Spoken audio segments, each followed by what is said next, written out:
lu berarti ini dong hipokrit. Lu nggak mau beli minum ini tapi lu masih pakai ini dan seterusnya. Menurut gua yang tepat adalah sikapnya ya selective buying. Kayak lu selektif karena orang lain yang ngomong jangan yang itu tanpa lu cari tahu sendiri. Menurut gue itu irresponsible sih. Tiba-tiba di TikTok, tiba-tiba orang anak umur 7 tahun, 8 tahun bikin konten terus ngarang-ngarang doang, nggak ada risetnya. Ya lu kayaknya belum pernah bikin skripsi menurut gue sih.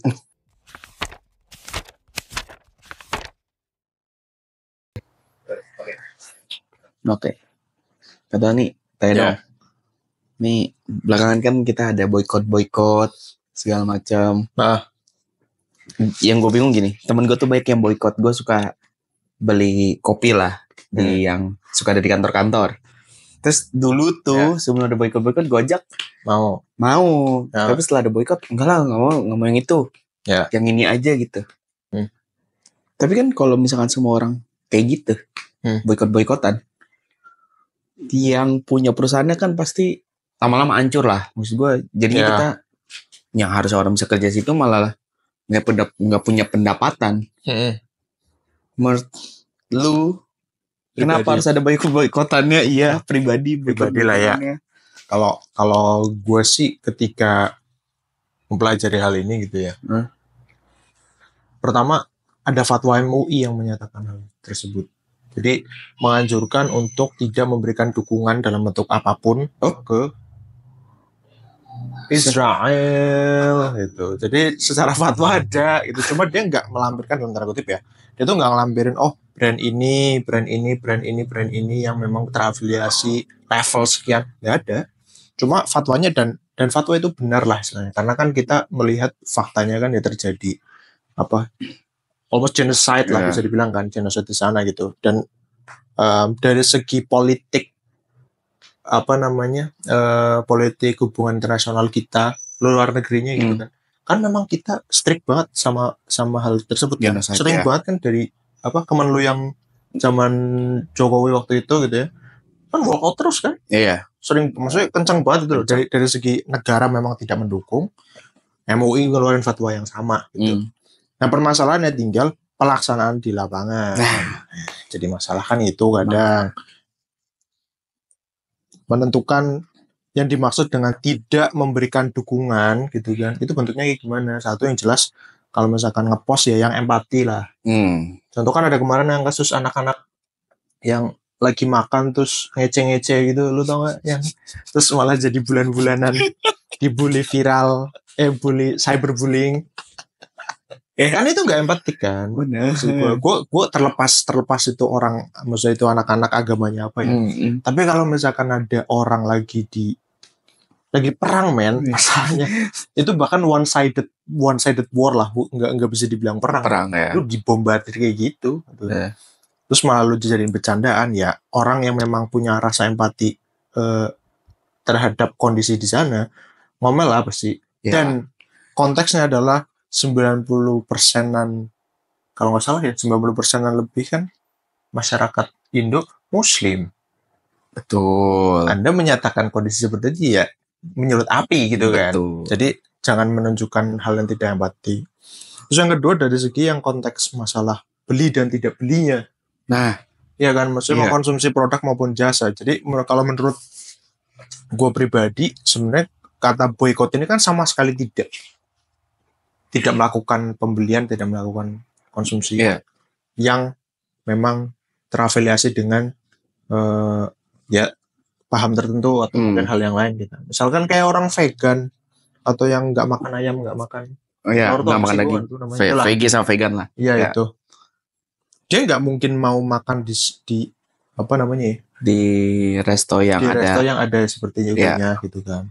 Itu memang aturan dari mereka sendiri. Tapi kalau misalkan orang yang memang punya pendekatan, gue nggak mau konsumsi barang yang ternyata produk dan jasanya itu melanggar animals abuse. Dia tuh pasti nggak mau misalkan kayak makan atau mengkonsumsi atau beli produk yang memang terindikasi ini perusahaan ngawur nih, melakukan uji coba ke monyet misalnya atau apa yang memang di luar kaidah yang benar ya. Jadi pasti mereka nggak mau. Nah konteks yang sama juga gue lihat di masalah boykot ini. Jadi orang nggak mau beli itu simply karena dia nggak mau terafiliasi dengan merek yang diindikasi atau mungkin terbukti juga mendukung praktek genosida. Ini spesifik praktek genosidanya ya maksudnya. Karena kan yang selama ini dipahami itu kan, gue kalau beli produk ini, mengkonsumsi jasa ini, gue sama aja nyumbang ke perusahaan ini. Misalnya nih gue minum sesuatu atau makan sesuatu, perusahaannya dapat profit, dapat revenue. Profitnya terus kemudian dilaporin atau disumbangin ke headquarternya. Headquarternya beri rudal. Dari kopi jadi rudal. Iya, tapi maksud gue bisa kan? Bisa sih. Walaupun itu kayak apa namanya? Kita secara orang awam kan susah ngetrasnya sebenarnya. Iya. Dan sampai sekarang ada beberapa lembaga yang memang misalnya atau collective action yang melakukan analisa itu sebenarnya. Jadi di leveling mana yang level 1 misalnya yang sangat terlibat, mana yang tidak dan segala macam. Yang sangat terlibat itu yang jelas yang jualan senjatanya lah. Itu kan jual rudalnya, yang jual apanya itu yang paling terlibat gitu. Jadi jangan menggunakan servis itu. Nah cuma permasalahannya apakah secara membabi buta dalam tanda kutip, kayak contoh nih kita menggunakan meta ads atau kita meta pakai Facebook, IG, itu kan terindikasi memang ownernya aja Mark Zuckerberg. Benar. Itu kan Jewish. Iya kan? Iya. Benar kan? Gue salah. Nanti dicek lagi aja. Tapi harusnya benar. Itu benar kan Jewish kan? Iya. Nah, apa terus kita nggak pakai? Benar. Kan nggak mungkin. Mungkin sih. Tapi kayak lu terlalu besar perubahan. Misalkan lu punya paham. Tapi makanya jadi kayak kalau gue ngelihat sih pandangan gue pribadi ya, sebaik dan ini yang sering orang terus kemudian challenge kan, lu berarti ini dong hipokrit. Lu nggak mau beli minum ini tapi lu masih pakai ini dan seterusnya. Menurut gua yang tepat adalah sikapnya ya selective buying. Ya konsumsilah produk maupun jasa yang memang kamu merasa istilahnya apa ya, nggak ada masalah secara brandingnya gitu. Terus yang kedua juga lebih kepada manfaatnya juga gitu loh. Manfaatnya maksudnya? Ya kayak misalkan ternyata yang jualan nasi itu musuh lu gitu. Tapi lu butuh makan. Iya. Mau gimana? Gimana, beli aja lah gitu. Gimana gitu maksudnya. Kalau misalkan kayak lu selektif karena orang lain yang ngomong jangan yang itu, tanpa lu cari tahu sendiri. Menurut gue itu irresponsible sih. Irresponsible dalam artian kayak ya orang ikut-ikutan tuh menurut gue nggak ada credibility-nya kan, keputusan yang dia lakukan kan. Apalagi kalau misalnya teman mungkin lu percaya. Lu kalau misalkan influencer atau lihat di IG tiba-tiba di TikTok, tiba-tiba anak umur 7 tahun 8 tahun bikin konten terus ngarang-ngarang doang, terus ini benar, terus nggak ada risetnya. Ya lu kayaknya belum pernah bikin skripsi menurut gue sih. Tapi kan banyak kayak gitu, maksud gue kayak males aja. Iya betul. Itu sih males emang aja gitu. Emang sih. Tapi kembali ke masalah boykot ya, gue tuh kadang menemukan posisi yang lain gitu ya. Kayak contoh misalkan konteks impor. Lu tahu kaos lu ini dari mana? Lu pernah nanya nggak? Enggak sih. Nggak kan? Ya tahu gue cuma brand lokal aja, gue nggak tahu dia bikin sendiri apa enggak. Ya kan, itu tekstilnya dari mana? Iya benar. Lo gak pernah nanya kan? Benar. Nah, gue pernah mau bikin celana masalahnya Ter. Oh ya. Gue tahu harga saingan di pasar tuh kayak gimana gitu kan. Pada saat itu fashion lah.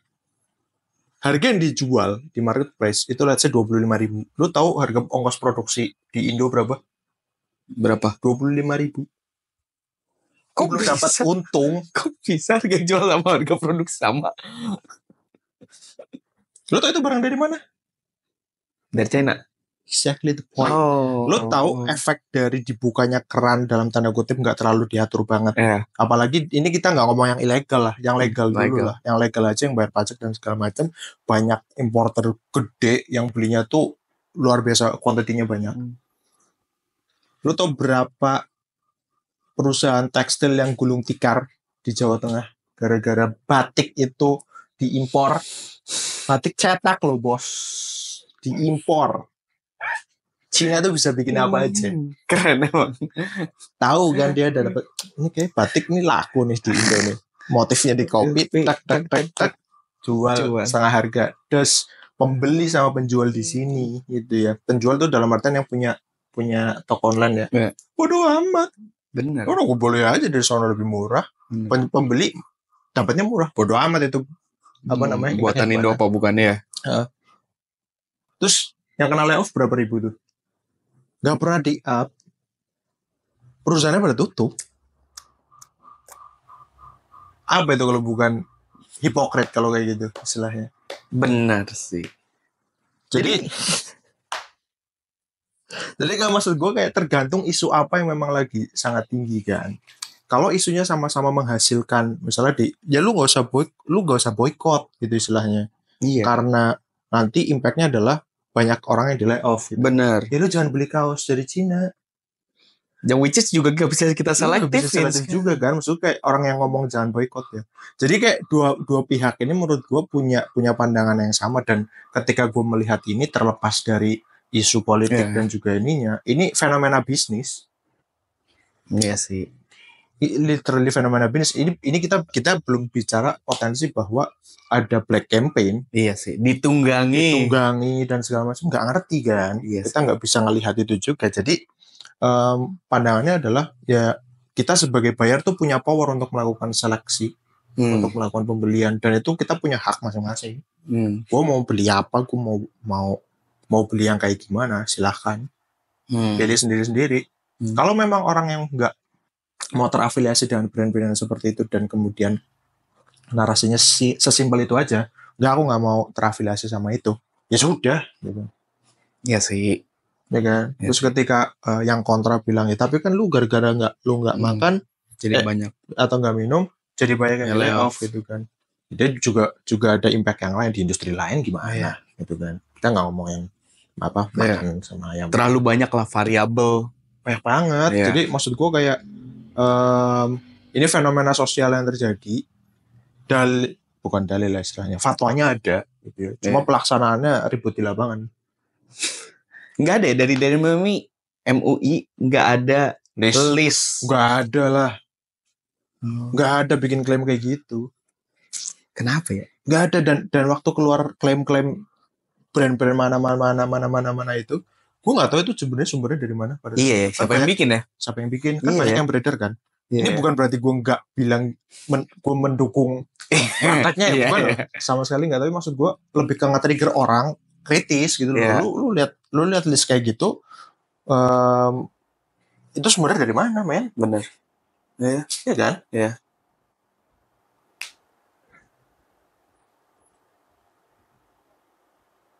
Sebenarnya ada intinya nggak sih omong itu? Nggak ada sih kayaknya. Setelah gue pikir-pikir, nggak ada, cuma ngedumel aja barusan. Ngedumel aja. Apa sih intinya adalah kalau misalkan pandangan gue terhadap yang boykot itu pilihan orang masing-masing. Tapi nggak usah saling naif satu sama lain lah. Orang yang nge-boykot, istilahnya lu juga nggak bisa 100% nge-boykot totally everything. Karena hampir bisa semua sosial media itu ada hubungannya sama Israel gitu. Sedangkan pihak yang kontra ngomong, ya lu jangan nge-boykot kayak gitulah. Kasihan yang di sini dan segala macam. Tanya lagi. Lu tahu nggak kalau yang di industri lain kayak gimana? Kayak tadi yang masalah kaos. Kaos lu apa? Ya jangan pakai. Lu katanya dan segala macam. Kan maksudnya dia juga punya sisi pandang masing-masing lah, dan plus minusnya ada. Selektif lah. Ini selektif sih menurut selektif aja sih. Masing-masing orang punya hak. Tergantung toleransi lu sampai mana. Iya, kalau lu praktek ya udahlah. Ya udahlah gitu kan. Cuma